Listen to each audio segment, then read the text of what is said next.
Հողաթափիկ ինֆուզորիա։ Ինֆուզորիաների մոտակա չափսերը տատանվում է 12 միկրոնից մինչև 3 մմ։ Մարմինը կազմված է ամուր և պինդ թաղանթից, կորտեքսից և դոնդոխանման հատիկավոր շերտից։ Շարժման օրգանները պրոտոպլազմայի թարթիչներն են, որոնք առջևից դեպի ետ թիավորումով ինֆուզորիաները լողում են։ Ինֆուզորիաները ունեն երկու տեսակ կորիզ։ Սեռական պրոցեսը կոնյուգացիայի ձևով է, միաձուլվում են ոչ տեգամենտները, այլ անհատները։ Բազմանում են նաև անսեռ ճանապարհով, լայնակի կիսվելով կամ բողբոջ ձևով։ Լինում են նստակյաց և ազատ լողացող ձևեր, գաղութներով կամ էլ առանձին։ Ինֆուզորիաների մեծ մասը սնվում է մանր սնկերով, որոնցից մի քանիսը գիշատիճ են։ Սնունդը մարսվում է սննդարական վակուոլներով։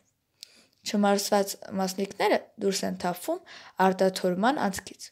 Ինֆուզորիաների դաստ ընդգրկվում է մոտ 6000 տեսակի, իսկ բաժանվում են 5 ենթադասի։ Ապրում են քաղցրամ ջրերում, ծովերում, ճահիճներում, մտնում են պլանկտոնի և բենթոսի կազմում։ Լինում են նաև խոնավ հողում, մամուռների մեջ։ Հիմնականում մակաբույծներն են,